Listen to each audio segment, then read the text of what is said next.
All right, so let's see here. So we're gonna call this to order. I think our first order of business is going to be to approve the meeting minutes. Did everybody get the email from Ted this yesterday with all of the documents attached?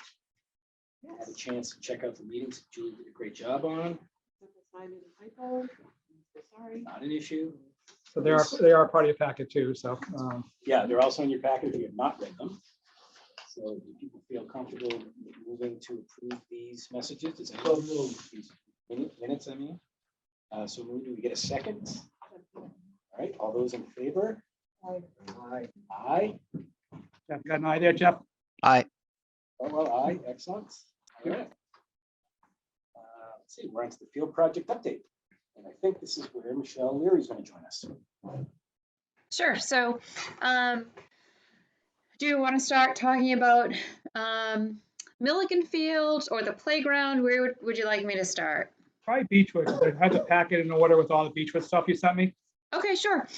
So, the Beechwood playground, I've heard as of late that they've been trying to get some traction for about 6 years now, and they finally have gained some traction in the neighborhood to raise awareness regarding the deficiencies of this playground.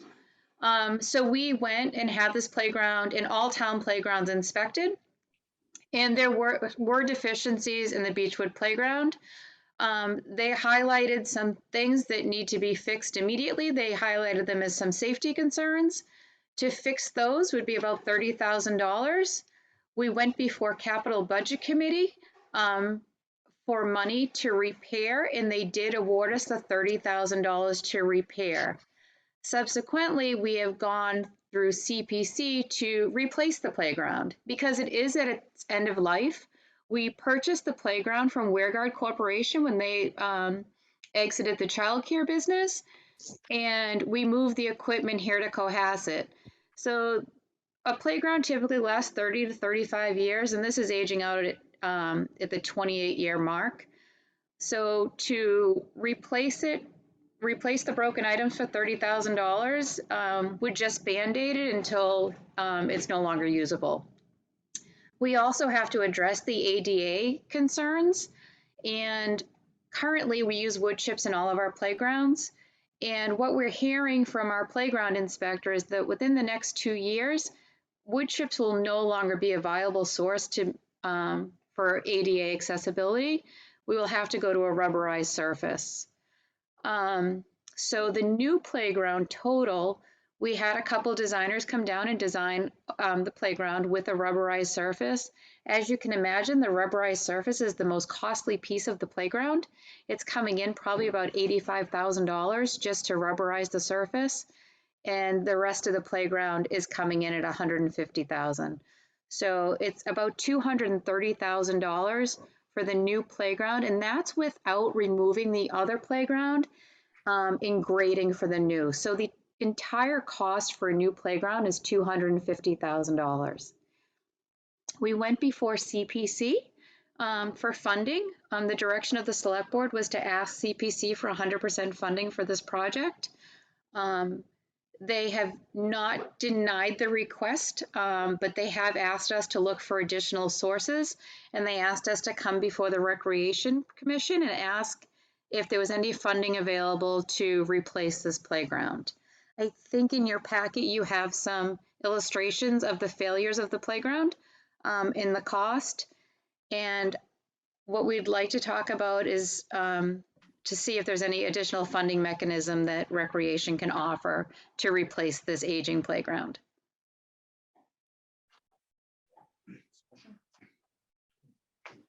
Michelle, do you know if that's news to me about the no more wood chips? I know we looked into a pathway that the state originally approved. It's sort of what they did at Dieter Hill. So there is put in place under the pieces, but then the Dieter Hill has a rubberized surface to the pieces, and the state okayed that, 3 years ago. So that it might save money, but Yeah, so they're saying within the next 2 years. I did reach out today for further clarification. I wanted in writing to see, because if that's the case, then we need to come up with a plan for all of our playgrounds while we're repairing or renovating one. we'll also have to think about all the other playgrounds in town. So good point, Ted. I did ask for clarification today. And I wonder if that's also like, I know, because it was originally the biggest issue 5 years ago when they first came to us was it was an unfunded mandate and they'll be shutting playgrounds down all over the state. And, I guess, is it for, like, if we didn't renovate, let's say Sawyer Street? Yep. Would chips be okay as long as you didn't renovate? I don't know the answer to that, and that's what I asked for clarification. But based on the designers that came to town told us that in 2 years, they're looking to fully have all playgrounds ADA accessible and wood chips will no longer be an option. But like I said, we're looking for further clarification from the Commonwealth on that. Yeah, because it does get hot. I mean, that's the biggest issue, especially beach where there's no shade. Yeah. And our location is going to be just as hot. It'll make the playground inaccessible for a while till the sun goes down. Yeah. Just out of curiosity, does maintenance come out of a separate budget, or does that get talked about at a different time, or just curious? Yep. So currently, maintenance of the playgrounds, I believe, if I'm not mistaken, I don't believe there is a budget right now for actual maintenance. I believe there's just a budget for the wood chips, and that's coming out of the facilities budget. But Ted, correct me if I'm wrong. That's not, yeah. I mean, they do have a wood chip budget, so. But there's no maintenance for playground budget. No, I mean, we got, Dare Hill's been recently renovated, Osgood's brand new. So, I mean, we're looking at Sawyer Street's over 20, 21 years old, almost 22 years old now too, so. Yep. But,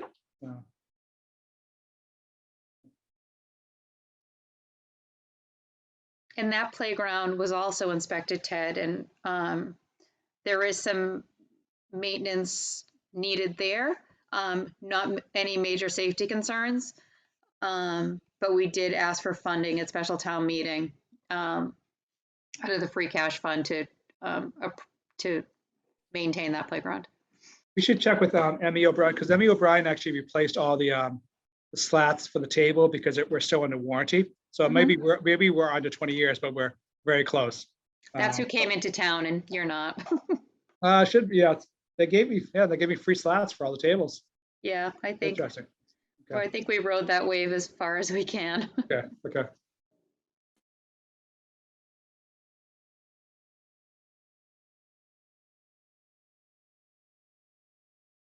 So I know I talked to you, Michelle, and I talked, Tim was on the email regarding, some of the funding where we usually have more discretion is the Thanksgiving Day race. So, Tim and I talked about that, and also you and I talked about that 25 we set aside for Milliken.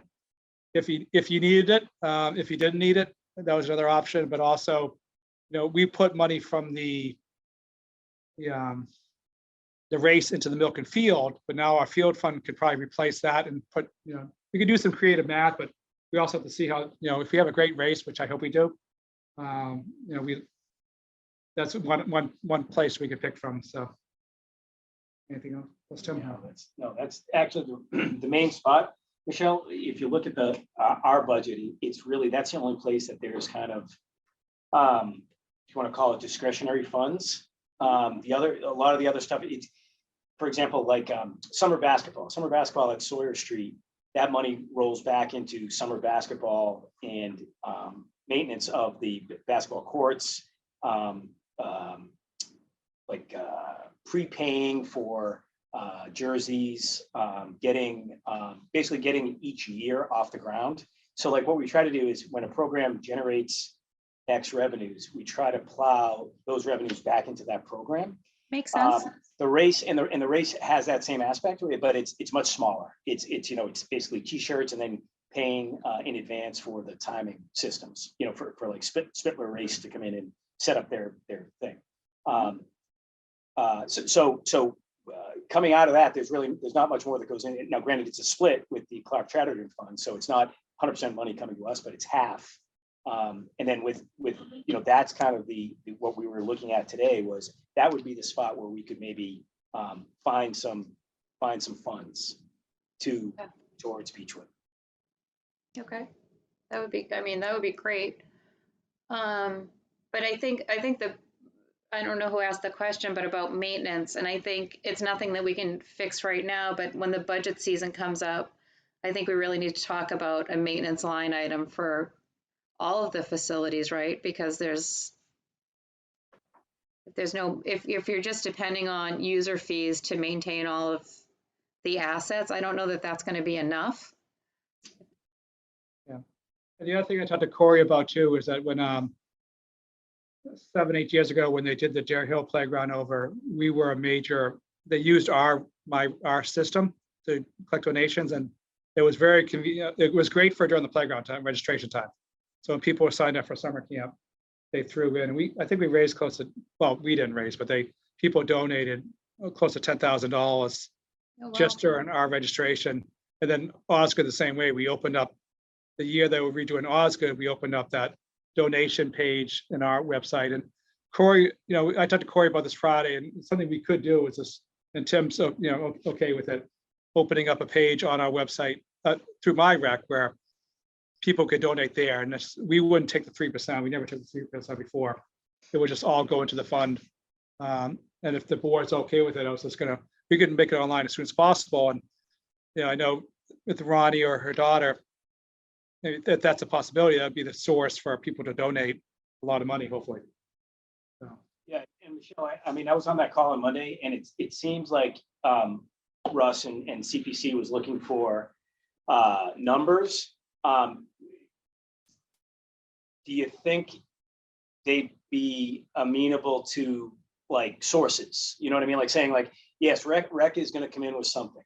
The neighbors are going to come in with something. We're not looking for 100%, which is apparently a non-starter there. So we're looking for something less than 100%, but we don't have a number right now. We're making best efforts type of deal. Would you think they want to hear that, or they want to hear, look, we can give you, if the number's 250, we can commit to 55. Is that what they want to hear? I think that's what they want to hear. But I don't think there's any problem. And I think Tom Reardon may have stated it on the CPC meeting. He just wants to know how we're going to get there.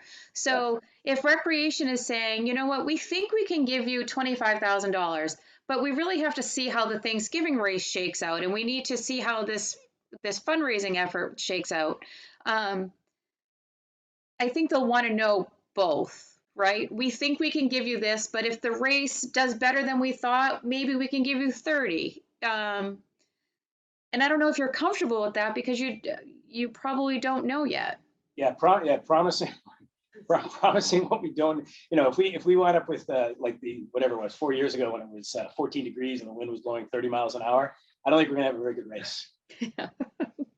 Well, the other thing too is, 5 years ago when the ADA came after the playgrounds, CPC funded all the Dare Hill, Osgood, and us, and we actually returned because the state backed off with the unfunded part, and we actually received between the schools and us, the 4 playgrounds, we received $350,000 from CPC alone, no matching money needed, and we returned our 172 because we didn't.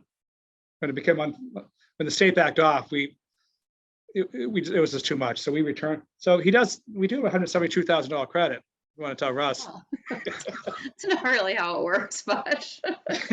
So the other question is that 30,000 from capital still in the play as part of the, if CPC No. wants 50? Okay. Nope. So Capital drew a hard line and said, we will pay for repairs and repairs only. We are not putting money towards a renovated playground. So maybe we could take the 30,000 and repair Sawyer Street. Depending on how much repairs are needed, but You're going to have money for Sawyer Street. That's already we've already accounted for that. okay. Anybody else? Yeah, commentary. How do we want to handle this? Do we want to vote on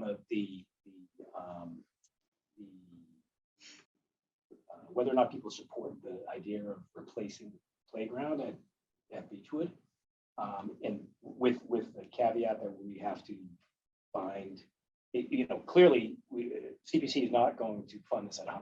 That was made clear on Monday night. So we need to come up with something, and the other stakeholders have to come up with something. Would the first step be to see if I mean, I can't imagine anybody's gonna throw a Molotov cocktail at this idea, but I mean, I just wanna make sure. Maybe should we take a vote on that or? Yes. That's all right. So can I get a motion to vote on the approval, or I guess the word I'm looking for is the to continue the discussions with the Beechwood for the replacement of the Beechwood playground, contingent on revenues, acceptable revenue sources from the stakeholders.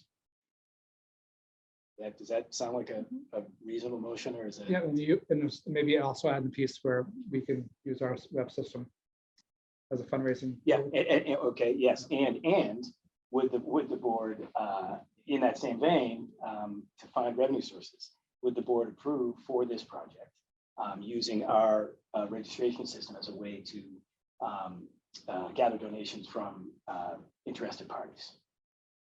So that's the motion. Okay, so moved. Is there a second?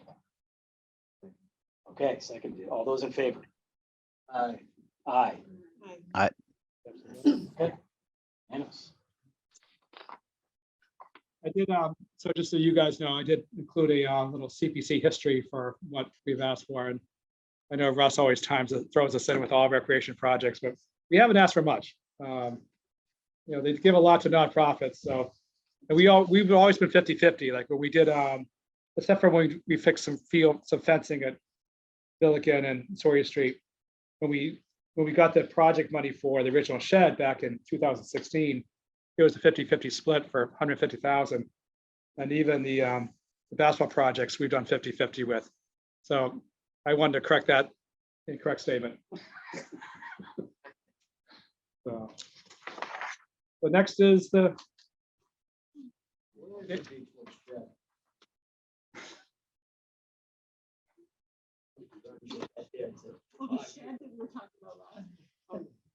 Actually, Michelle, do you have is the shed? Are we gonna wait to see that whole project? So the shed will be completed before spring. Fingers crossed, everything goes well. The new plan for getting bathrooms to Milliken, with the money we have available to us, is the existing soccer shed, concession stand, whatever, I don't know what we call it now, that soccer just rehabbed. We are going to take all the storage out of there.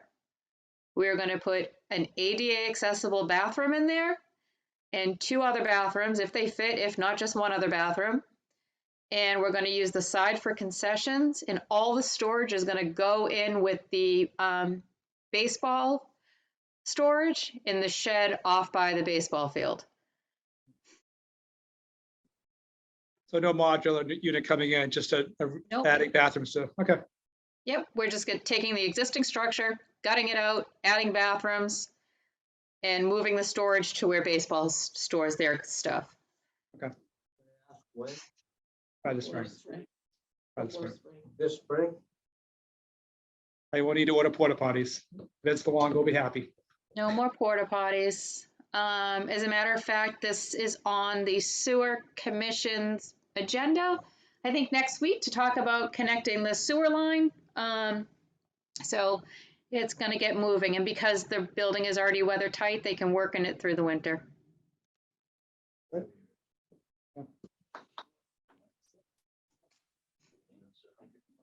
2016. No, 2016 was the first. Okay, so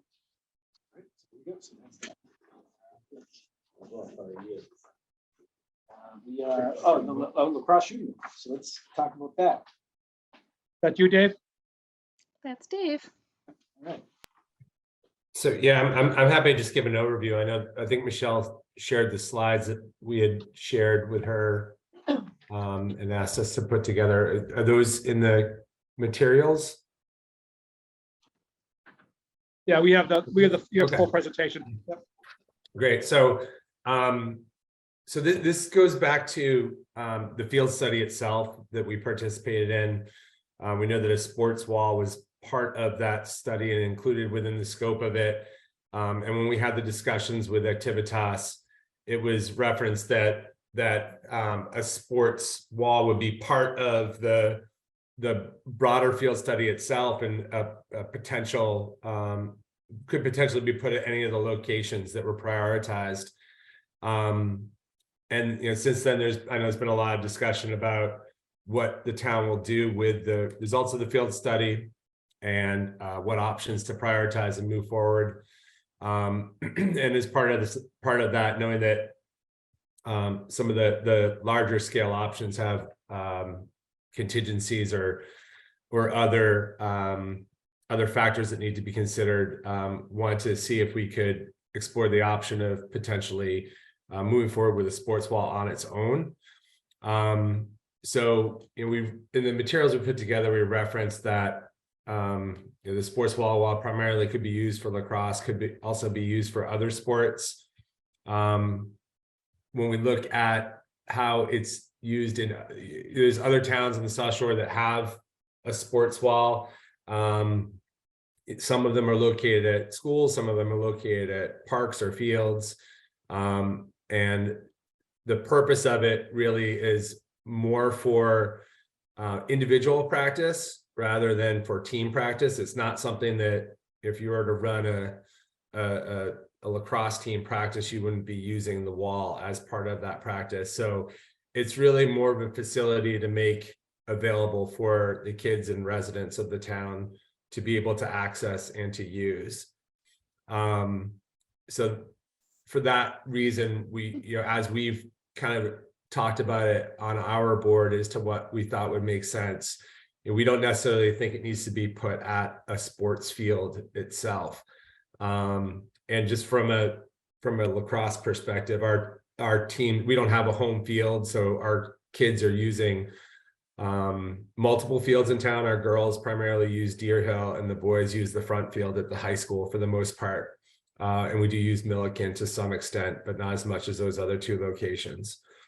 So as referenced as well, the wall could be something that would be a great resource for kids who want to practice lacrosse, but there's other sports that that kids are not typically able to practice on their own, that they could use such a facility for, such as soccer, tennis, baseball from a throwing perspective, and football from a throwing perspective. But it would give kids the ability to practice on their own any type of targeting work that they want to put in for sports.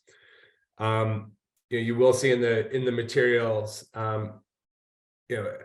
all things, not considering other projects or other things. The one idea that we had for location would be to use the field on Sawyer Street near the basketball courts. It's kind of an odd shaped field, and I know that parcel of land was in scope, excuse me, for the field study. And our thought for that was that we think that if the town were to have a sports wall for kids to use, that it would become a gathering place for kids. So we would want it to be something that is visible, and that location there is very visible from Sawyer Street. It's already a gathering place for kids for the basketball courts. We also like the fact that location is central to town and it's accessible, and that there's already existing lighting there. So it would be we'd be able to use it for longer, like into the evening if necessary. I know that parcel of land is also used for the summer camp and for soccer stars. If this is a facility that the town was able to undertake and to put into place, it's something that those programs could even leverage on their own. But just looking at, and I could be wrong on this, but just based on my personal observations of how that feels used, if this were to be tucked in the corner of that space, it may not interfere with what is currently used, what programs are currently using that field. So that's kind of the case for it. One being it would be a great facility for our town to have. I think we provide examples. Pretty much all of the other South Shore towns along the coast that we compete with have a facility like this that's used by kids. Often when our teams are going to these other fields, we see kids there practicing, and our kids are always somewhat envious of it. So that I think the value of the facility itself is one question that I think that there's a lot of benefits to the town for. And then the second question is location. Like I said, the Sawyer Street field is just our view on what makes sense, what we think makes sense. But knowing that there's other factors that we need to be consider, just wanted to kind of provide our view from our board on why we thought that there was a good case for that. So happy to take any questions.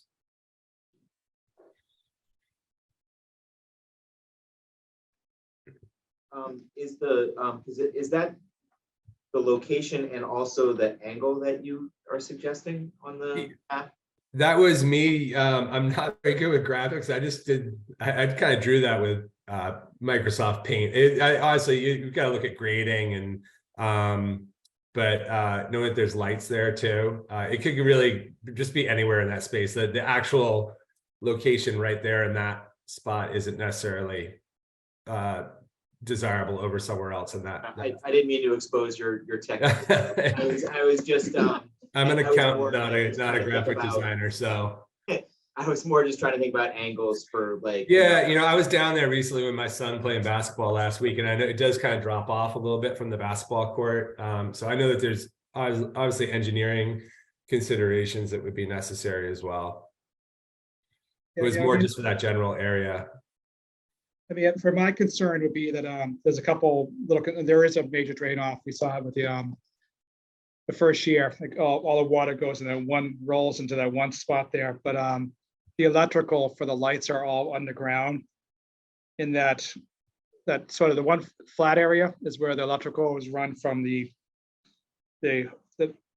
pole closest to the street, goes straight along the about 3 feet out, goes right down to the telephone pole there. So that would be one concern I have, is that the wall is over the electrical, and then something happens, we either knock the wall down to fix the electrical issue. Yeah.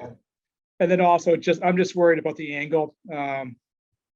As you saw, there's always a lot of kids down there. And if a ball misses the wall, it's going to go right at somebody on the court, depending on the angle. So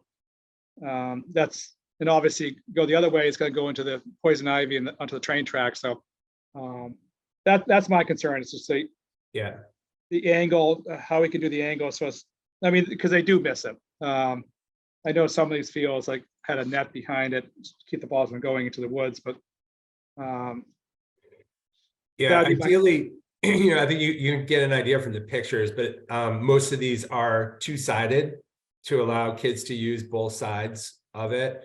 You could always do one side, but that you're doubling the capacity of kids that can use it when it's two-sided. That's probably the best example to look at is the one on page 7 from Scituate, which is the newest one of all of those. It certainly, like, again, it was more of a thought of the location itself rather than that specific spot at the location or the angle.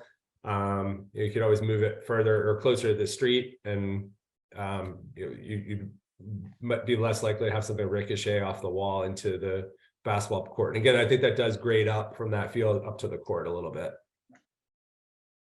I like the size of such a wall compared to the Duxbury wall. Duxbury wall looks way too big. I like the Situate one. It's small. Duxbury wall is older. And that's actually one of my coworkers went down there and took that picture, and his son stood next to it for scale. But yeah, that one is older, and that is an example of it where it's used one-sided. Actually, it would be accessible on the other side. It's just they only have the turf on one side of it. So that's the only advantage to a bigger wall is the fact that you won't have the Situate wall. Scares me a little bit because it's almost too small for a kid. If they miss the wall, which it's going to go in a direction where a child could be, or my biggest concern obviously would be when you first open, there's going to be, it's like a basketball court, like last year when it was packed. It will draw a very large crowd for a long, Yeah. as a new thing, and that and the basketball court combined scares me a little bit with just when the balls miss the wall, so. I was just gonna say, these walls need to be where the fields are. I think that's a bad idea completely.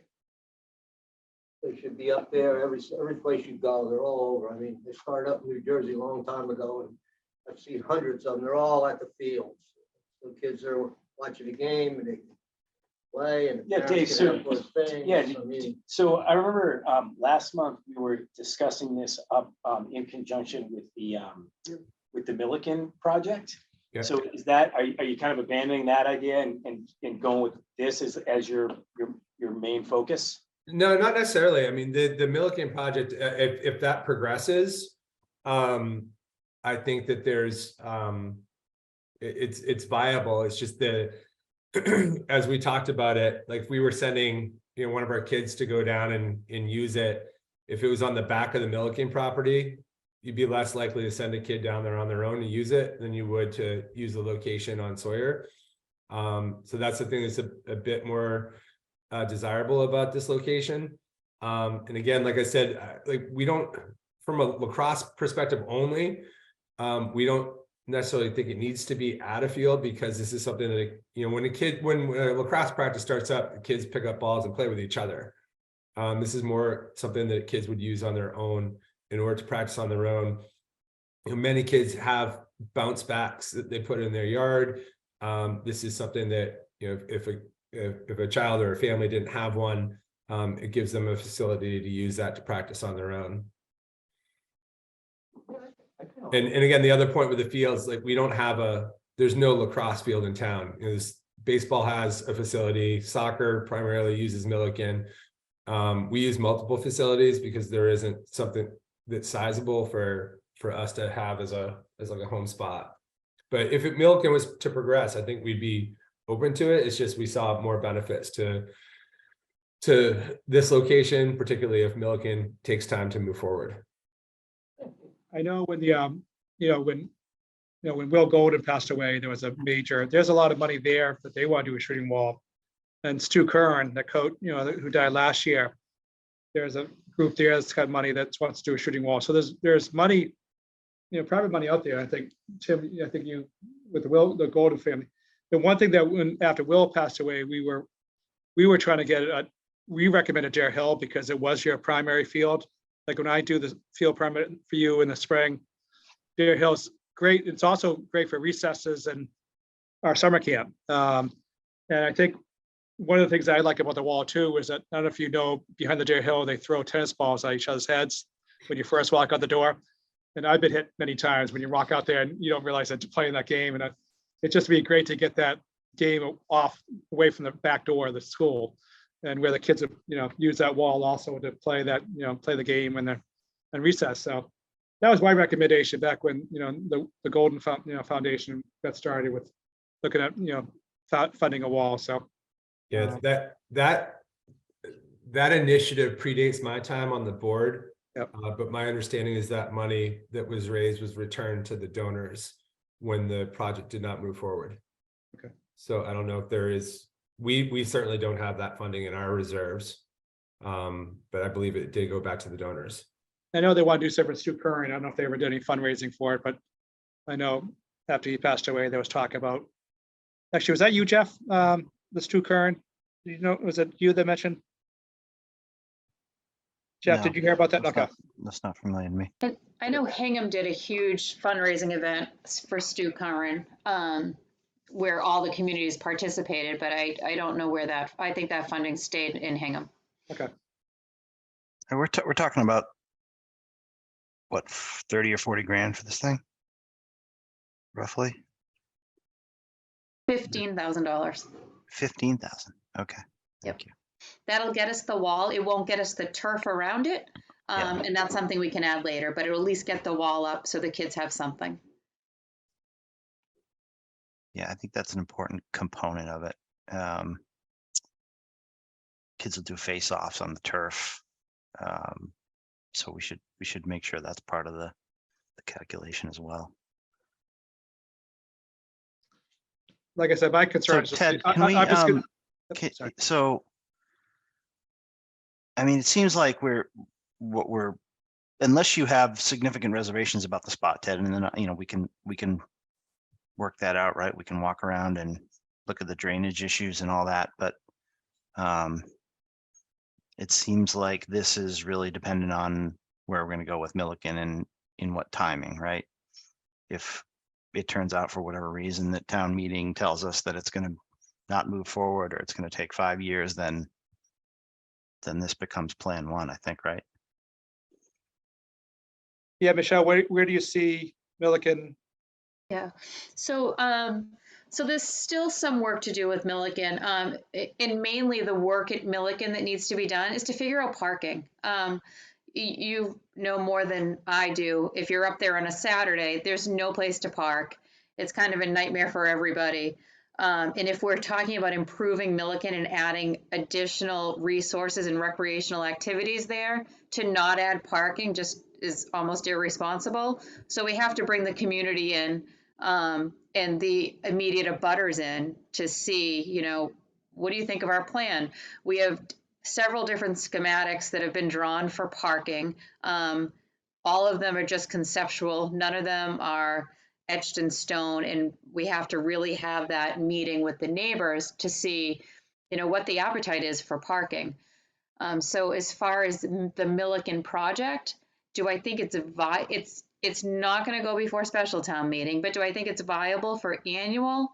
Yes, potentially, depending on what other projects are out there. But as far as the lacrosse wall, I don't know that we still solve that problem of people gathering at the lacrosse wall because Milliken still is not a lit field. So if you have that lacrosse wall back there, it's still, Dave's point of it being a gathering place would still hold true. Yeah, and again, we talked about this as a board, and I'm just providing this just to give you the perspective of about 10 residents of town who are on the board, who all have young children who are in the program. Our thought was if that wall was there and one of our kids wanted, say 6 o'clock in the evening, said they wanted to go practice, we'd be more likely to let our kid go to practice in a spot like Sawyer that's more visible versus Milliken if the wall was on the back side of that facility. It's right now with the existing tree line from the street, that's a good distance. If we were to clear into the woods, create more space for an additional field and put the wall on the backside of the field, that wall would be even further away from the street, which is a less trafficked street as well. Can I ask a question? So Ted, you had mentioned Deer Hill being a good spot for the wall. Yep. Would that hold true if we had another field there as well as in softball plays there? Would it hold true to still put it there? I think you can go third base side behind the screen and use two sides. I always thought you would do a big wall and just put netting up behind it so it doesn't end up in the woods and have kids jumping over the fence and be attacked by coyotes and other animals back there. But there is when I look at the Situate plan, we have to look at a map, but there's a lot of spot between, Dave, I don't know how much you're up there with the girls lacrosse are. And actually, Michelle, we talked today about lights. We don't want to turf that field. But the lights are not bad. If that gets added, but there is a spot. Like I said, we'd use the summer camp kids would use it. The recess kids would use it all day, and the sports up there all pretty much between field hockey, lacrosse, softball. That field is going to be busy. A lot of people up there. I know it's hidden a little bit because behind, not the street, but there is, I think, on the third base side behind the screen. Not yet, but I know that came up today in a meeting, but no. Yeah, we wouldn't be adverse to it as a potential location. It's just the the three biggest factors of why we thought Sawyer is a good location is visibility, existing lighting, and centrally located. We would lose two of those at Deer Hill as it's not visible as visible of a spot, and it doesn't have lighting. It's still, I would still say Deer Hill is centrally located to most town residents, though, so that we do have that still. I really like the idea of having it by the basketball courts, because like Dave said, that is where a lot of kids are hanging out already. We have the rec, like the teen center there. We have kids are there anyway. And if I was a parent letting my child go play, I'd rather they go somewhere where there's gonna be other kids around in the evening or afternoon. I know they're not just gonna go hang out at the wall by themselves, so I do really like the idea of the, So yeah. I agree with you. Yeah. I think it adds a nice dimension to I that do too. area. Yeah. And I think for all the reasons he's talked about, Yeah, safety, accessibility. I like it. Yeah, me too. And tethering it to these other projects, I think is just unnecessarily slowing it down. Yeah, I think those projects, they take a while. And they have a big price tag associated with them. Right. We're looking at, I think, Michelle, you quoted Milliken at over $6 million. And that's not even to put turf there. Whereas this is kind of short money as compared to that. And it gives the town the opportunity to show a return on the investment that was made with the field study. This is a small thing too. It gives the opportunity to perhaps situate it in that location and have it be the only thing that goes there.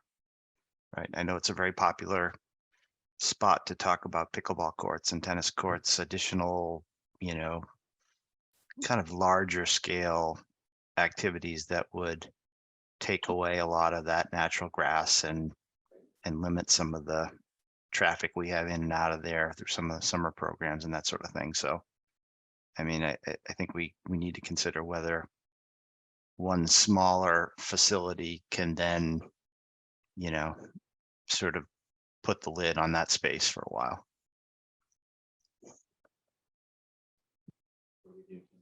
As a positive, Jeff, right? Put a lid on the space as a positive. Yeah, Yeah. I mean, I think, you know, it's a way to add.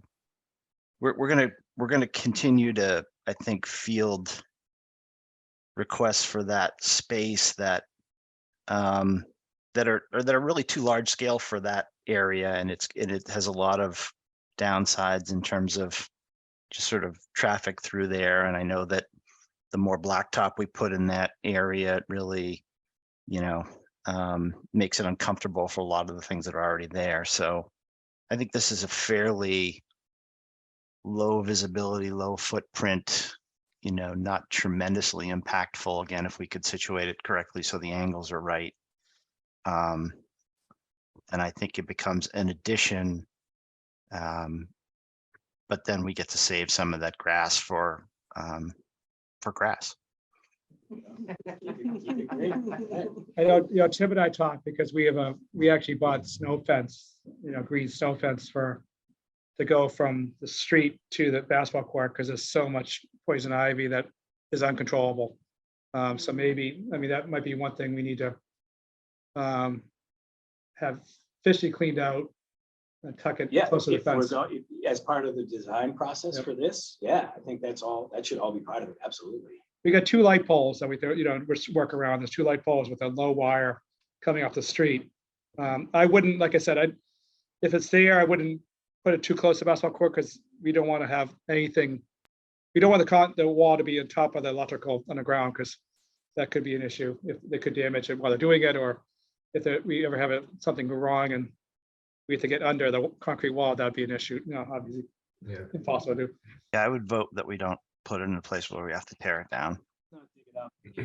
So Yeah. what we can do is sorry, Dave. I was just gonna say, and disregard my artwork and think about that space too, like that corner of being a triangle. I don't know, like as you get closer to the street. I It don't gets know. flatter. Yeah, it does get flatter. One of my plans was to do a gazebo there in case the rain comes and people have to get the court for a little bit. It's one of my wishes to do a little, and actually would face out, so Mrs. Moody could do her, instead of putting a tent up every year, the library programs, the gazebo would face almost in that same spot out. So all her performers were under under the gazebo facing all the people, so. And just for cover for if it rains real quick for kids during basketball. I don't know that we have to worry about that so much anymore because of the library project and the amphitheater.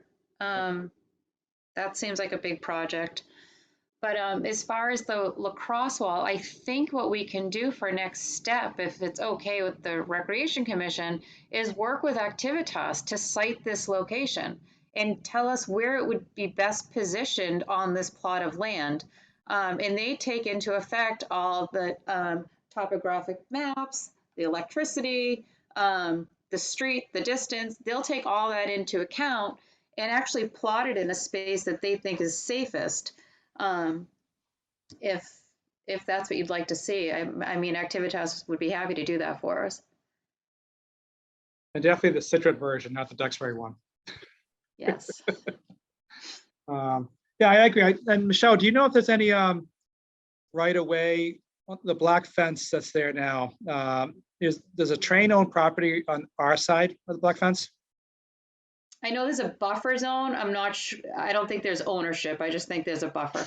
The field study might indicate that actually. Yeah. Because that location was in scope for the field study. Yeah, I think it's just a buffer zone though, if I'm not mistaken. But we can pull it back up. Michelle, would there be a cost for the site or plot plan that Activitas would do? What would be the cost for that and who would pay for that? I think at this point, to be honest with you, I think they would just give us that one piece.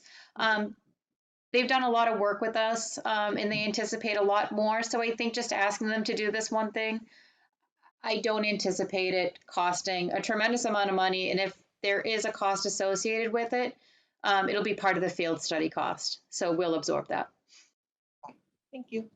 I think Sure. there's some conversation with the T, if there's any way we can get a hold of them, because we have a gaping hole, street side from a tree that went down that they haven't fixed yet. And we also had that situation where a child walked through the crack between the two Sawyer Street and the fence, so which has been buttoned up. But it would be, I mean, Tim, you saw it. I mean, there's a lot of stuff we can get all that debris out of there, rocks, and I don't know if we, And I think that would be part of the whole engineering process of it, would be to get rid of all that crap, so you can actually put something there and use it. Yep. Yeah. Hey, Dave, have you guys thought about cost or thought about kind of like whose dime this is going to be on? No, no, we haven't. We haven't had that discussion with Michelle or anyone else from the town. Yep. So I can tell you as far as the cost, Situate Precast delivers the lacrosse wall. They install it. They ask that the land be prepped ahead of time. So the cost of the wall is about $9,500 to prep the land. We would work with our construction contractor, and that's Area Brothers. And it's about $5,000 to grade the ground and make sure it's acceptable to receive the wall. So it's about a $15,000 cost. And like I said, we didn't take into account turf for this. That just adds another cost, but that's something that can be added after.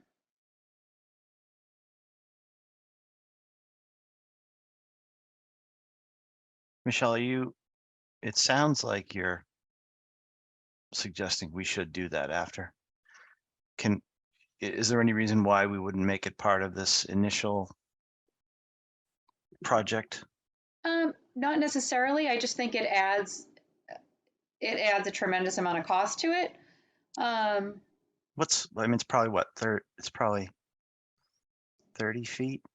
Is it 20 feet on either side? Maybe it's 40 feet I think this by 15 or 20, right? Yep, that's about right. So, I mean, what is that? Do you think it's $100,000 or 50? I think or? if you're talking wall with turf, I think you're talking $100,000. Okay.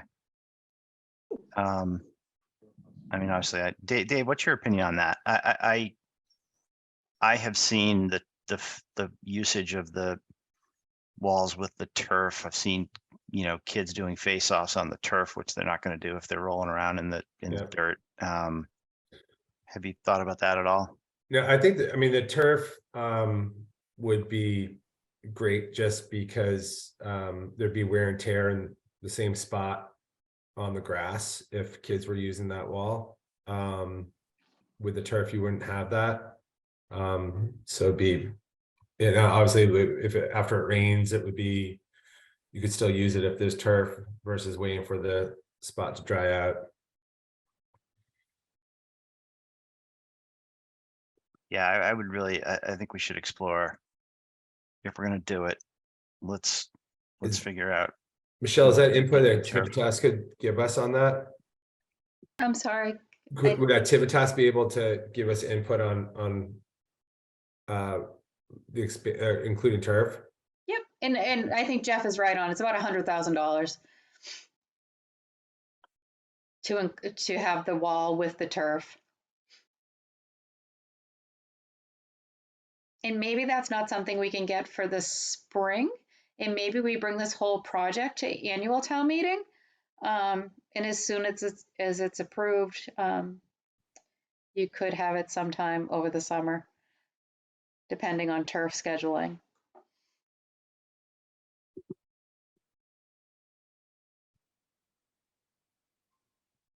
Michelle, sorry, I'm a little bit slow on the uptake.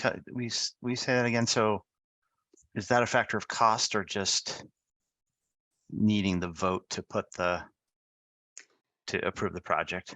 Yeah, I think it's a little, I think it's more of the cost. I think we've been looking strictly at the wall for now, not knowing obviously what anyone would wanted to do.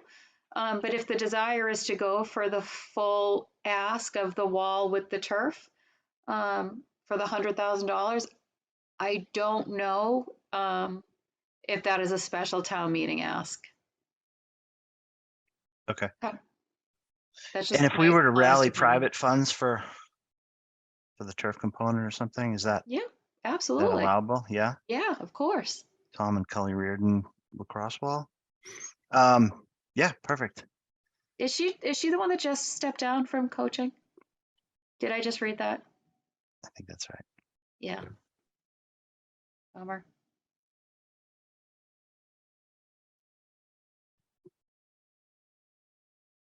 But yes, you can privately fundraise. You can match some, if CPC wants to fund a portion of it, you can match some of their funds. Perhaps the town would take up a portion. So any other discussion? Anybody else have any commentary?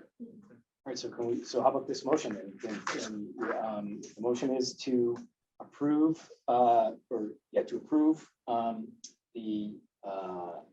lacrosse wall for the Sawyer Street complex, pending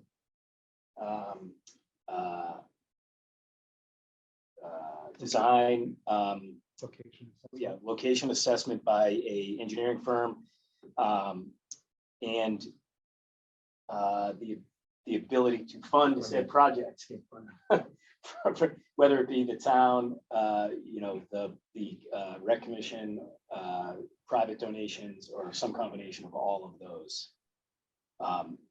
Do people approve this project? That's the motion. Anyone? Second.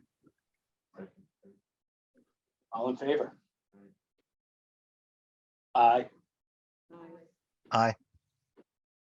And one. I All right, like the location. 5-1. 6-1. Yep, 6-1. Okay, there we have it. Excellent. Thank you for your consideration. All right, Dave. Great. Sorry, I have to drop for another meeting. All right. Good night. Thanks a lot. Michelle, do you got anything for us? I don't have anything for you. I'll pack us some cookies to drop it off at town hall tomorrow. I have tomorrow off. Oh, okay. Do you have any questions for me? Now we got our questions answered. When did Milliken Shed gain traction? Probably about 3 to 4 weeks ago. Jeremy is very persistent, Yes. which is great. Yes. And so we just started thinking about how we could do it with what we had there. So we had a contractor in the room, we had our building inspector, Brian Joyce, and we just came up with the plan, and it seems like it's all going to work out. Okay. All right. Fingers crossed. Fingers crossed. Excellent. Okay. All right. There All we right, go. well, thanks for having me. Have a Thanks, great night. Michelle. Thanks. Okay, so here we stand with the playground and the shooting wall. The shotting wall, it says here. Oh, sorry. We'll be doing any shotting, hopefully. Oh, the Just big one. shooting. You're doing a shoddy job on it.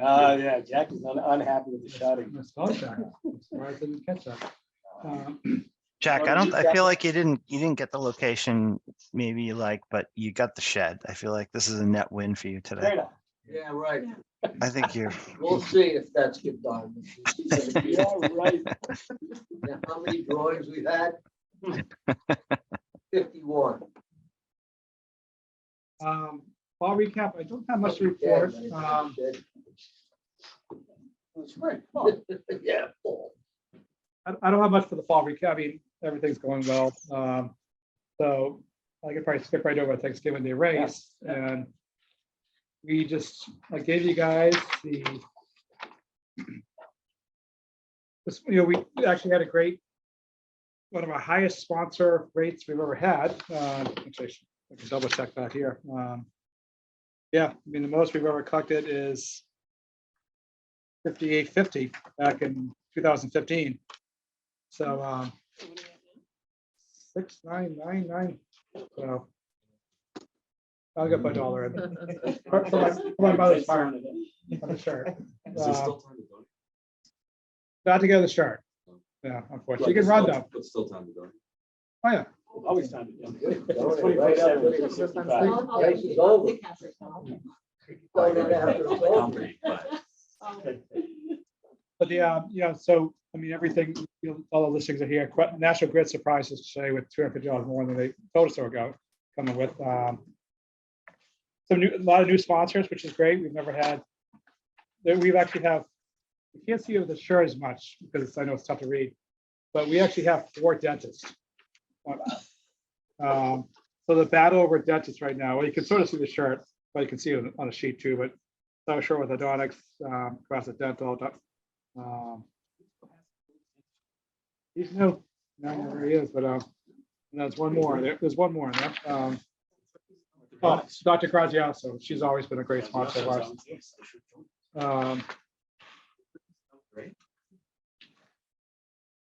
It might be, we went with the gray. Yeah. Yeah, we went with the gray. I think. It's dark heather. Not quite black. New, we actually put the Yeah, shirt, we put the shirts out to bid, so we actually went the low bidder, and new company Norwell that's been highly recommended. I think actually Michelle recommended this company, so.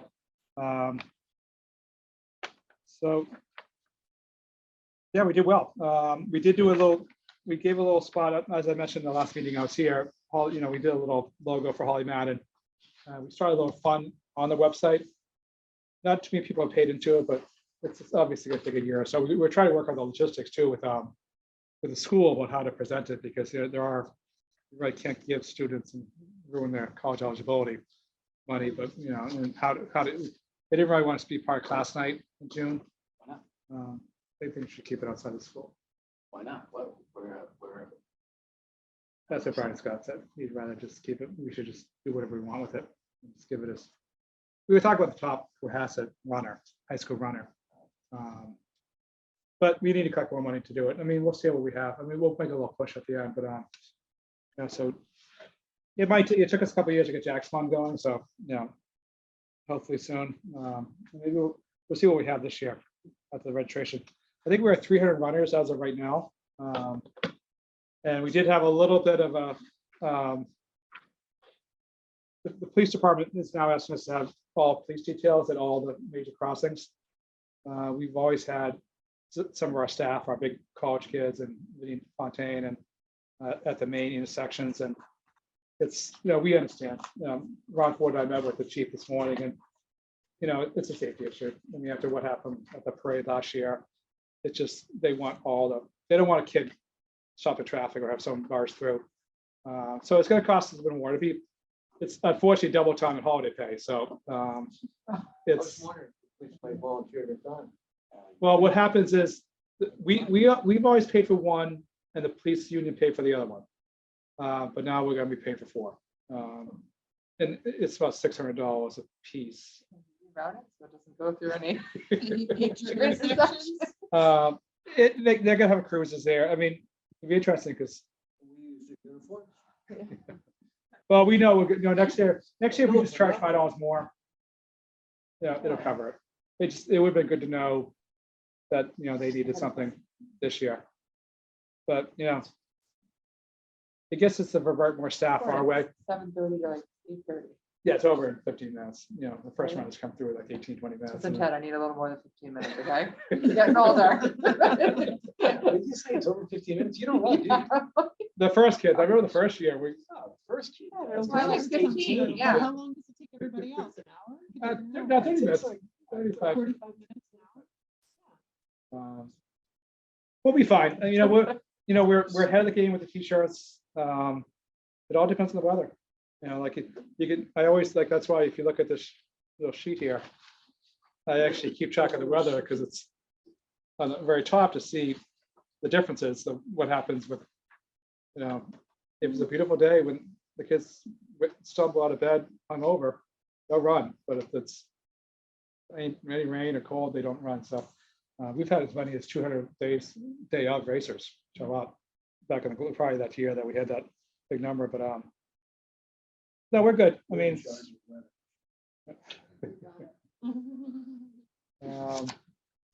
and also as part of that conversation about funding, Tim and I talked.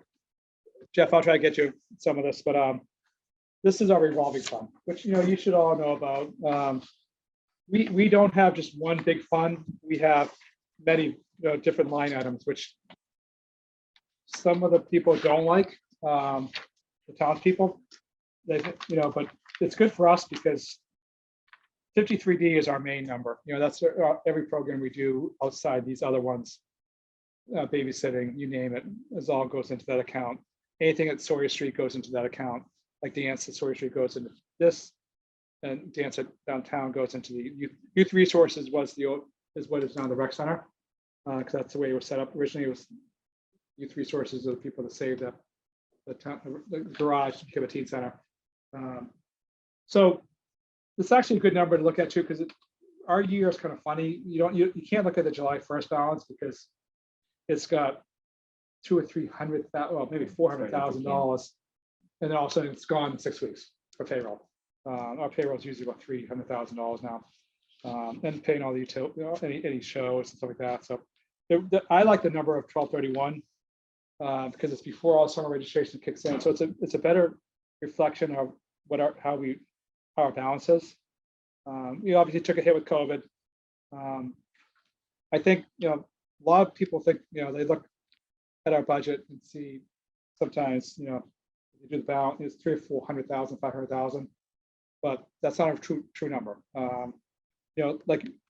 What I did here was I started a second and third column as of November.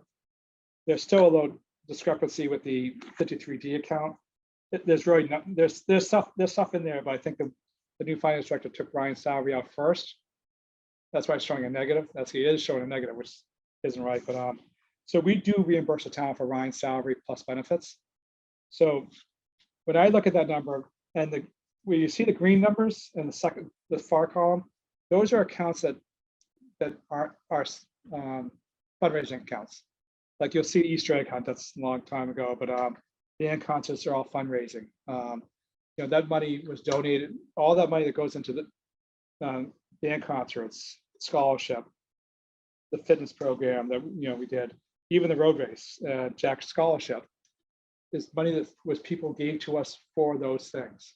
So I would recommend that that never gets touched except for what is that recommendation is. Like it wouldn't be fair to take $6,000 out of Jack's scholarship fund the Beecher Playground because people gave money, even the families have given money to pay a staff scholarship every year. And like band concerts, that's all private funded. It's all people that have given us money for concerts, mostly from the Cultural Council and the Music Circus. Scholarships the same way. I mean, I know there's a lot of money there. We started that back in the 2007 recession, and we have one local gentleman that was giving us $1,000 a year, who just recently passed, but now his daughter's keeping the tradition going. So if we ever have another recession again, or if anyone can't afford camp, yeah. Well, if anybody can't afford camp, we have that fund, and that should not pay for a shooting wall or something like that. So, Tim and I went through this. I mean, I'm also a firm believer that, we see that playground number, that's the playground program. That's solely where all the money goes. It goes out. Now we had a good, we had a good year this year because you guys made the fee based on next year. So we knew we were gonna make more money this year. And the next year when the last minimum wage kicks in, there'll be less, half of that. But I'm a big believer in that, Allison, you sign up for that program. That money should stay in the program. Like that should reinvest. That helps pay for mental health pieces. It helps pay for, we need money there to pay for deposits for, we want to bring entertainment back. We want to bring field trips back. So we need $20,000, $30,000 before we even get money for next year to pay for shows. And that's actually extremely important with Extreme because, you see there that balance of 49, I'll need $20,000 in January just to pay deposits for field trip sites before. Yeah, but this is not, so this is good budgeting. This is not a law or a rule, right? It's just good budgeting. So, if there was a drastic, emergency, we could set aside some money in playground. Money could come out of playground and go to anything at all. It's not written that the playground money has to go to playground. It's not written down in any manner of, town bylaw. But it's just good budgeting because this is how you run a multi-account function or agency, I guess. So that you can actually keep everything straight and that that, oh my God, we're out of money on band concerts. We got to stop the band concerts. We don't have it. We can't, we're done.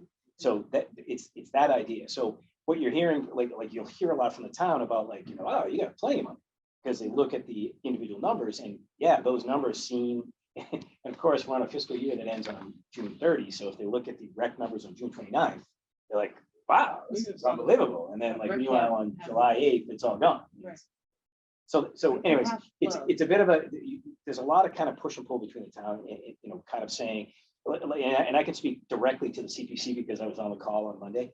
They're of this impression that we're sitting on this pot of gold and we don't want to we don't want to put any skin in the game to, we basically want the CPC to fund 100% of whatever project that goes before them. And that, we'll just, whatever you give us, that's what we'll work on. If you don't give us, if you give us nothing, then the project dies. And that's how they kind of view us. But we do have, there are individual pockets of money and little bits and pieces, like we were talking about the road race. And a good way to look, if you look on this sheet, this is a little messy. I'm going to work on Ted with his Excel skills. We can do a lot with this. But if you look kind of down at the very, very bottom, where that number, it's underneath the column. This is a separate column. It's not from 2020, but that line, that very last line on the page that goes 242, 261, all the way across. And see that number 38, 940, 65? That's more realistic. That's kind of like unencumbered money. Let's call it unencumbered, even though it's semi-encumbered, but it's essentially unencumbered money.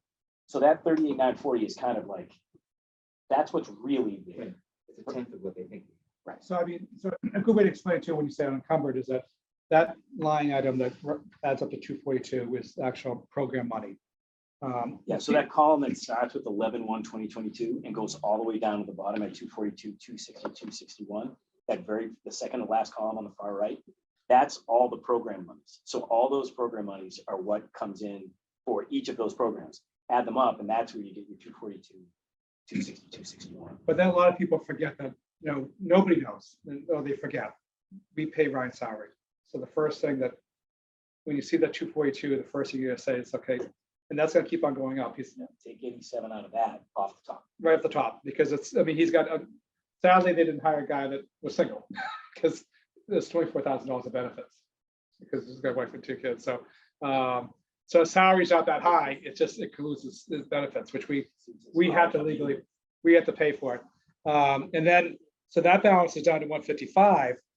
But then, and this is what I always tell people, it's like if you paid for, most of this money is that came in for dance, like a lot of people pay for dance for the entire year. So we just still have to pay, if we say, well, someone says, well, you got 155, I'm gonna take the 155, well, then we can't pay Michelle for dance, like, even though we collect the money for our program. So we call it encumbered. And what I predict is that we give 75% to our instructors, we keep 25. So I mean, I got document this 116, but that's 75% of the 155 we collected. And that's the way it goes. Like a lot of these programs, when you split them with somebody, like if a guy comes and goes, hey, I want to do a Dungeons and Dragons thing. And what do you think about that? And the answer is always, okay, yeah, it's 75-25. 75 to you, 25 to us. Yeah, we'll host it. We'll have you register through our online platform. But it's you keep 75 because you're bringing the intellectual property to the event, and we'll keep 25 for hosting and administrative. So it's like 75-25. So that's kind of like, this is kind of a shorthand for Ted, but he's saying like basically of that 155 that's left after the 242 and the payment of Ryan's salary, 75% of that 155 that we have agreements to send out is 116,821, which leaves us with 39,000. So I call that, or as Tim said, unencumbered. I mean, I feel safe. That's there. I mean, and also when you could say, well, we don't have that much money to pay instructors for this year, but there are a lot of things that we don't, there's like the RISE program, we lose money on. We lose a lot of money. There are programs that we do that we don't make money. And I know one financial church said, well, cut them. Well, one of them is CPR. I'm not going to cut CPR because we don't make money. We're, town meeting childcare. I mean, that they give, I get a hard time for that. I said, but we pay Kevin Dykes, we pay Linda Bolster, we buy pizza, I'm there. We lose money, but we do it for the betterment of the town. I mean, that's why part of our 25% is also to get back. And it's more in this line, and just utilities alone. I mean, we pay, we pay all the lights in town from Milliken. When the scoreboard gets lit up, this gets lit up, all Beechwood's all lit up. We pay all the utilities downtown. We pay all the gas, the heat. We pay all the utilities in our building. We're the only department that does single out, like we pay the elevator expenses and everything that goes on in our building. Where is that here in the budget? I guess I'll break it down. That 116 includes, obviously we don't owe. Where's the 116? Oh, here, Yeah, one before. the 75%. So if you, In 2020. Sarah was right. I should have done this little square here. I should have just a little square in the bottom. That was just, I was running out of space. So you had another call. So my thought is, that like that far right column, the 50,000 should never be touched because that's all fundraising stuff that was earmarked specifically for a thing. But that 38, I feel, is unencumbered. That it's just revenue we made after the cost and over the years. So So that's all we're sitting on basically. Yeah. Okay. That's my true. But we should have a cushion. We Yes. should have a cushion. Yep. And is this a reasonable cushion for you? Do you think? Yes, this because is a that safe cushion? 75% has built-in cushions. It has the fact that we need. Yeah, we don't owe Dance Lady and whoever else is teaching a class in the next 6 months, like Linda Bolster. We don't, between all of them, we don't owe them 116. We might owe them half of that, but the other half is money for utilities that we pay yearly. Like I know what we pay at the rec center. I think it's over about $50,000 a year that we pay for gas, heat, lights. We pay a lot of money for the photocopier. I mean, that just gets taken out of account. I don't see invoices for that, but there's a lot of How much for the costs. fax machine? We got rid of that. Oh, Just ask about Extreme. Yep. Can I sign up now? No cheating. I mean, the tuition for that doesn't cover. We make it, we just break even, but it's tough because if you charge full price, we have the best bus deal around. Everybody else, Hingham, we use a lot of Hingham buses this year. They charge us $60 an hour. we pay $50, 55 when the bus is moving. And we only pay the salary of the bus driver when she's floating around the lazy river at Waterways. Which is cool because no one else does that. Most towns are paying $150 to $200 for bus. For a lot of towns, Hingham has their own buses. Situate farms out to Topman. Any town that doesn't have their own buses, don't have the agreement. We have the best deal around. If we ever lost that, if they weren't privatized their buses, we'd have to double the fee for Extreme. And which I don't want to do. I mean, 'cause it's only, you gotta remember, it's only a 4-day program, and a lot of people only go for 2. And that in my head, I keep on thinking about that. Yeah, we could charge different fees. I mean, Maybe they'd come 4 days. like, I mean, you look at 6, we do like, If it costs more, well, I tried to make sure my daughter was there every day. Yeah. But if it costs more, I would make sure she went every day. Because it well, costs more. it's $40 a day. And we're about 165, I think 165. Yeah, it's 165. I mean, yes, Six Flags week is because we take coach buses. I mean, But also, to get into Six Flags costs a lot of money. Yes, it does. That's what I'm just trying And to. I can't like, understand figure out how in you my do head. it. I know don't know. how I you do I do negotiate better than most of my colleagues on pricing. Six Flags did try to change the fee on me, and I told them I shut them, I'm on the master. And they did that, and they did back off. Yeah, they want to charge me after we do registration. $17 more kid to get in the water park. And I refuse to pay that. I mean, they'd say they're gonna make me pay next year, but I'm not gonna pay it. I like that You you're at on our- 7:30. I like you're on our So, team. Glad you're on our team. I have other towns, they realize what I paid to go to places compared to what they pay. You know, because I've been doing this for now 20 years, you know, process, so I have some connections. And Yep. And as you see here, we actually made, I mean, there's been points, I mean, you can see there, it got a little, I mean, we always have about 20,000 in there at the end of the year. We had a great 2018. That's where in the yellow, the best way to see the yellow lines and Extreme, you know, it's dropped. I mean, we have, you know, we have 49,000 in there. That's good. You know, we had a good year last year. Well, I'll be honest with you, the reason why that's so high is because we were short 3 or 4 staff people, and I was covering field trips. Ryan's covering field trips. We lost one of our coordinators to the accident. So What's the age for Extreme? it's after playground. So going to 6, 7, 8, 6 and 9. 9. Oh, yeah, rising nine. Right? Yeah, we don't have too many of those anymore. But no, we the play, you know, it doesn't, I mean, as you say, you know, we have money there. You know, some years we drop, I mean, depending on the field trips, but we put expensive field trip with the league. We always do the budgeting with that. Like Extreme, we put in Tusky Beach with Six Flags because that doesn't cost us a dime. So we always try to do that and merge, you know, trips together. So.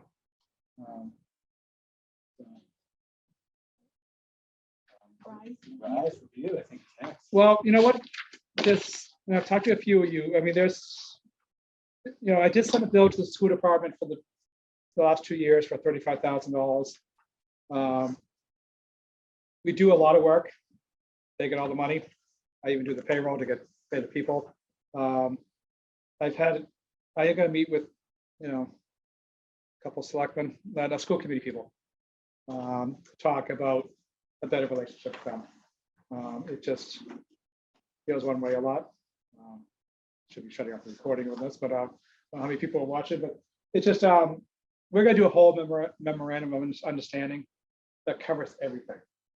Even the bus rate. I want that in writing because I don't, you know, I don't want them to ever change that. I mean, they've been talking about gas prices going up, and I'd rather put everything, including what, you know, what Tim, you were in the meeting today, putting what we charge for fields, what they don't charge, you know, what they'll never charge us for use of the schools, except for a custodian, like Health and Rec, I can understand them charging for the custodian being there all day on Sunday. So we're going to put everything in writing. I'll have you guys look at it, sign off on it.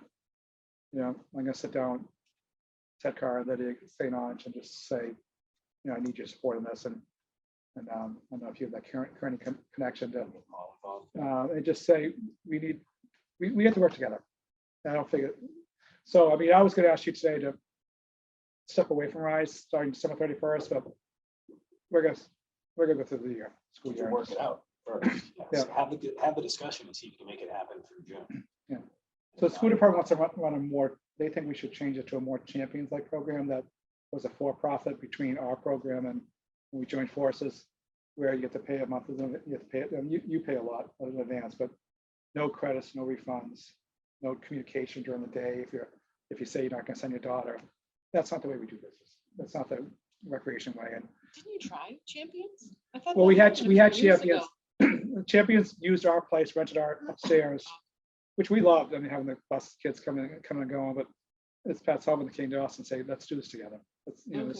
so we run it for the school, Wow. but now the school is like, you know, you're not charging enough, you know, you just want you to run it like Champions. And that's, I told them, I said, you want to go in that route, that's not our style. We're not in it for the money. We're not in it to, when a parent calls and says, you know, I need Rise, you know, Rise today. Sorry, you should have booked it a month ago. Right. That's not the way we want to do business. And I threw that out to them in a meeting in September saying, if you're going to go that route, it's probably not. You have the software now, which my rec, they could do it, but they're going to realize how much work goes into it. And wish they never let us go, but we're going to work it. We're going to try to work it out. It's a good program for us, you know, so. I don't know if you want to talk about today's phone call, but Yeah,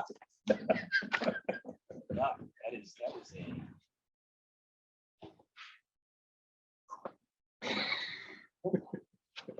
Move on, committee reports. Jeff, did you wind up having that harbor meeting that you were telling us about at the last rec meeting? Our next harbor committee meeting is next week, so I'll have an update for folks after that. Open space. The space was pretty much a carbon copy of our last aviation meeting, because Michelle showed up and kind of gave the, the report, updates and things like that, and they found it very helpful. And I would say that chewed up that last open space meeting, but they were very grateful. did it blend with your 7-year plan? That's my concern is that they sort of, you guys did a whole new plan and.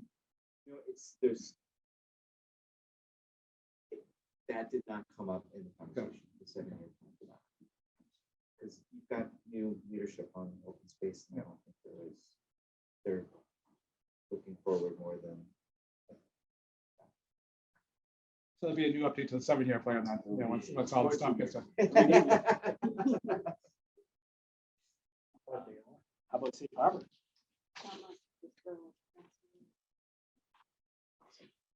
For a new person, I think, or like Who's out? Nicole is going to. A new person, like full-time. Yeah, adult, are we full-time talking about person. Full-time And adult. she's actually stepping away from most of the programming. All those pizzas she brought in that time. I saw her bring the pizzas into the library. She's like, never again. No, she has a baby. I offered to help her. Okay. So it's your You were gonna fault. watch the No, baby. that was a baby. Oh, Baby. Speaking of safe harbor, so we had the, you know, the dedication of the jukebox today, which is right. I thought was great. It's just- Me, John Fair, Jack. The box that the PJ Trenowitz Foundation funded, along with a couple members of the Social Service League, so we shouldn't forget them. It's a great like video, not video, it's because it's not videos, but it's a digital jukebox on the wall that had, you know, you can take selfies and you can, you know, make playlists and, you know, the whole thing. And turn it up and make it really loud and dance around and sing, and you can, you know, do a karaoke option if you want to do that. Yeah, that's right. Karaoke's off. Oh, they turned it off? We got the newest version. They dropped the karaoke The piece. two old guys that walked in said, where the hell's the jukebox? Oh, it's over there. It's on the screen about it. I'm looking for a jukebox. Right. So it's good. It's another good thing for the rec center. You know, it's another draw, you know, maybe, you know, maybe ping pong isn't something jam, but they want to listen. Maybe play for him. Like Ashley. Or Rick Astley. Rick Astley, yeah. That's the thing. That kids love They just to- love. Yeah. Like and then actually on my app, you can see the hot, when you're in there, you can see what the hot, what the kids hot are 100 playing is. and what the most popular song is. Kind of cool. And I just like they put Whitney Houston on the other day and the kids screamed, "Who put this on?" Sorry, I didn't mean to hit this. There's two options because we actually, if any of you guys ever go, they're all, actually, we are the only nonprofit to have it right now anywhere. I mean, these touch tunes are all across the world. I don't know if you outside the US, but I mean, if you look at the app, you can see all Schooners has it. You can see all the restaurants that have it. And we're the only nonprofit. If you have $2, you have this $2. It's the one.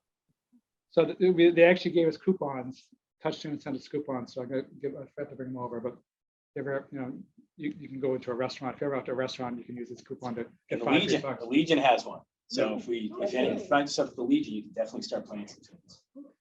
So I got the cards in the office. They brought some stuff and I forgot Greg forgot to give us the hats. DJ hats, he had a bunch of hats in his car. But I think it's a great connect. Greg was one of my first campers. He was a 5-year-old and over Cohasset Rec and toughest 5-year-old I ever met playing, you know, dodgeball and gets a 12-year-old and he'd always win. And so it was when I reached out to him, I didn't think they would do it, but it was such, you know, as Greg said today, it's just, I didn't realize that PJ was so into music. So that was it. You know, when I asked Greg, he said, "How much do you want?" It's the first thing he said to me. And you know, then you know when I said, "Well, 3 years is 7,000," he said, "Okay, got it." You can blank. It's Yeah. like, okay, sounds good. Can we make it 5 years? Well, They did. they didn't pay for the 5 years, but I asked Touch Tunes, you know, about a rent to own or a cheaper 5-year option. So they gave us they dropped the monthly, we pay a monthly rate. So they dropped that rate, you know, so enough that it was only, I reached out to Social Service League, which we haven't asked for money from them. I mean, they pay for the RAD is in here. They gave money for RAD and the scholarship fund when recession hit when I first started. But I haven't asked them money for 10 years and they gave us 2 and then 2 members $2,500 each. So the only thing we have to pay is $800 and that works out to $14 a month. And I'm still waiting for them to sign the PO, but for that to pay our share, but it's gonna be 5 years, we're gonna have it. And if we ever lose a rec center, I want it in the office.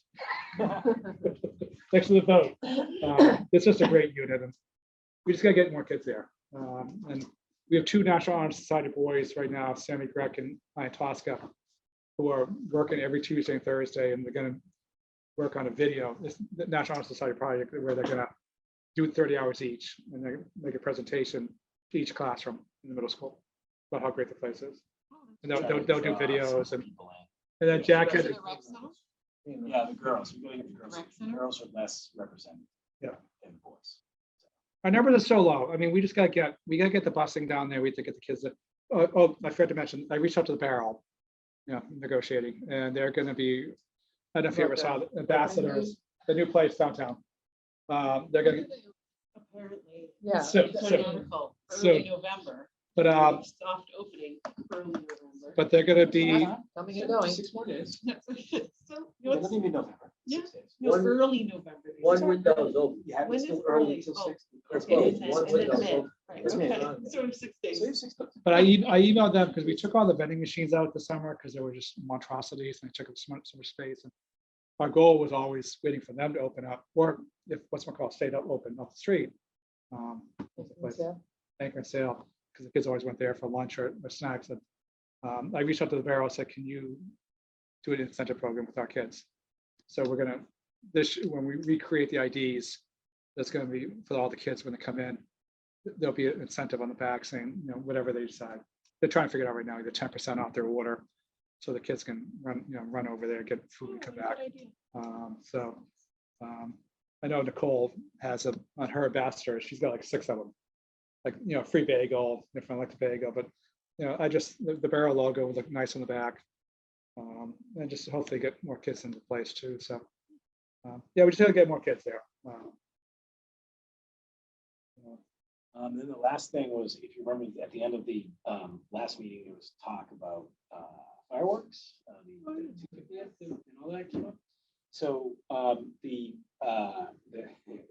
company that we had the credit with, because we didn't go through with the 250th, it's been sold. But have no fear, The new owners are fully aware and are on board and they have yet to say anything in writing, but they are on board verbally that they are going to honor the amount, amount that we have on. And the reason why it didn't come back is because this was state money.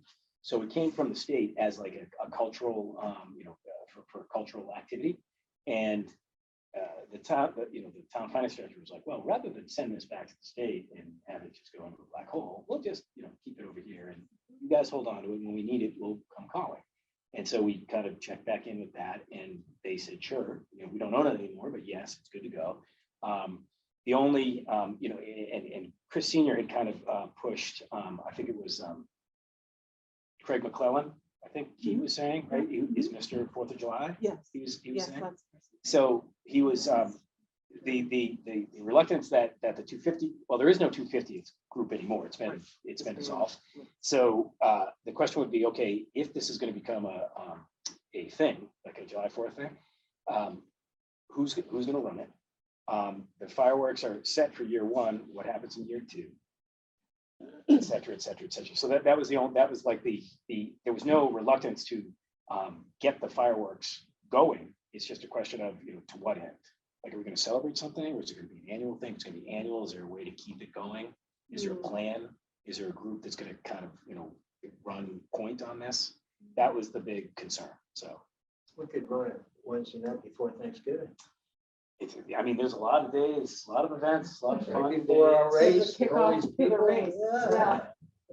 If anybody's around, I don't know if they get anybody around, whoever's not running, always need help. If you let me go off like 10 minutes early, I could probably be back to give. Same as 15 minutes. So when is it taking state health? 10 minutes early. The race starts at 7:30, you gotta get there by 7 to get, On Thanksgiving? yeah, Thanksgiving morning. 7:45. So volunteers would be needed 7 a.m.? Yeah, just to get, help get organized.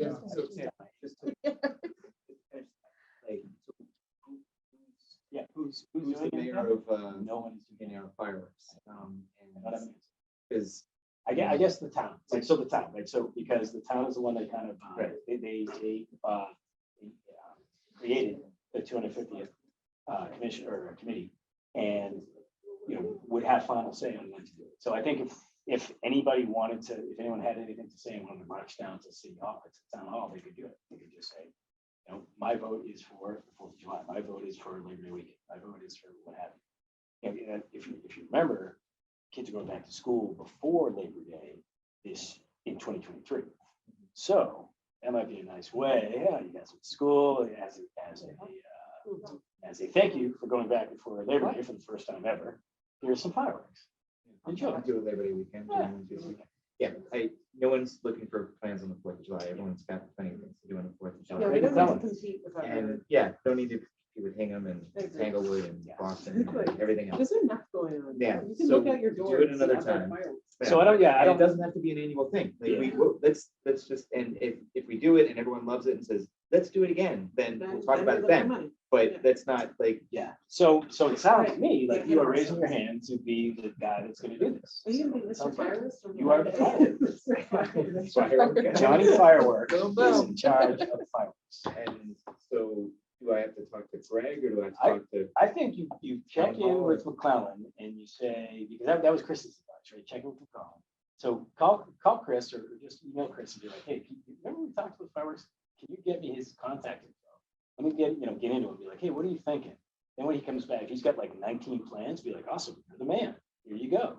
Talk to these people. Here's how you do it. If he's like, I don't know, then you can say, oh, all right, could I you feel like consider I would talk Labor to, I don't know, like what the politics would be, but talk to the Sandy Beach Association and Oh, be yeah. like, hey, great news. We have a fireworks display. We would love to partner with They you are- on this. They are 100% on board. And then they take, Yeah. They are 100% on board because they know it's the only place that can happen. It's the prime viewing location because it's going to have to be in a barge and it's going to have to be off the coast. Those are the things that are going to happen. Because there's no place in town that you could do it that's wide open enough. can't shoot them on the shooting wall. I don't think. it's enough for us, right? And the harbor. I think the harbor, would be- yeah, I think, maybe you do it right next to my flag. You do it right over my flag. That's Right. possible, right? Yeah. But then again, you want to make sure people can see it. So And it's hard to. I'm working on it. I don't know. I don't know. I guess. I- for I think Santa Sandy Claus needs work, to- could you All I partner- know is Yeah, that's that right. the fireworks are available for our use, should we want to use them. That's it. I look forward to seeing them in 2020. Yes, I will see. When I come back to visit, after moving out of town, I come back to visit on Thanksgiving. Celebration. In the 2030s. The 350th. That's right. It's not very long to me, but I have one question. I don't think anybody's playing basketball at night. Why do we still have the lights? Well, we have it 4 to 9 during the school, and then a little late at 10 o'clock on Friday and Saturday nights. The reason why we like the one over here is that for us, it's a black parking lot. You can't see a thing. For our staff, the library staff to be able to leave safely. Yeah, but I've been going home from meetings every night. I have nothing else to do to go to meetings. 10 o'clock at night and the things are still Well, on. it's 9 o'clock now. We said, so school nights are 9, Saturday, and Sunday, Friday and Saturday nights are 10. Dark at 5, we need lights. I just- They wanna leave work. Well, for kids, if they want to play. I know what it looks like on the A weekends. little too cold. Honest to God, I actually got a On text. Saturday. I got a text from a mother, probably 2 weeks ago, who was like, why are the lights out? And it was, do you remember, there was a, I don't know when it was, 3 or 4 weeks ago, we lost power. Yeah, for- 3 or 4 weeks I can see it, but right now, nobody's gonna play basketball. Well, no, but he wanted to go down there, he wanted to go down there at 8 o'clock. He wanted to go down there at 8 I'm o'clock. just gonna go do it. Just And to- so the mother You're the was wrong way, texting me saying, "Look, there was lights." And I'm like, I think it's because we had the power on today. I think like they just keep going. So like, yeah, there's one kid that must have played. I don't know. Motion. I haven't seen anybody. I was just wondering. Well, Jack, the other, Jack, those are LED lights too. I compared to what I used to pay for them. They've gone from $60 a month to 16. Oh, it's been made. No, I'm just wondering. Does Derek, do you have any questions for us? Oh, yeah, hold on, our guest, this is the first time we had a guest. This is probably the last. It's awesome, and the last. Honored to be the first guest. So tell me this, as Michelle was talking there a little bit about with the parking and neighbors from the area, I'm assuming you're gonna be right there, huh? Right off? Good. Yeah, no, I appreciate you all letting me drop in. I want to get more involved in the goings on around town. Great. Great. I obviously have some homework to look at some of these programs. I have no idea what they are. So Yes. He actually, I do. I live in Norfolk. Yeah. he's got, he bought the tilted building across from the post office. Did that as well. So, Yeah. so We're looking to clean that up. The one that's packed full of stuff. Well, there's no stuff in it anymore. We've got a retail vacancy right now. Used to be a upholstery. It was the estate sale. Estate, Yeah. okay. Well, it was the Yeah, that was an upholstery place before that. Yeah, yeah, And the building's like crooked. It is. You could Go have. back, go back to what it was in the 1920s. What's that? Do a little research on that. Oh, no. That was really done.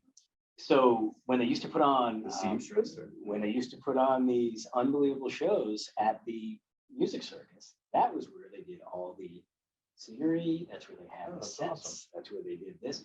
It's in the narrative of Cohasset. Check it out. It's fascinating. And it's like crazy because like super famous people in the 20s came here. We're getting all the history today. Yeah. I get the 60s. I get the Like 20s. guys that were like, major like Broadway stars in the 20s. Came to Cohasset. 100 years ago. Oh, yeah. I'm just kidding. I know. I wonder what happened. Mark read. Same people are coming. Exactly. It's been 100 years. Clock that. That's why. That's why. JFK got shot. And that was best friend, chief of staff. Yes. I'll make a motion to adjourn. Jackie, Second. All those in favor? Please. Yeah. Aye. All right, Jeff. Say, Bob. Over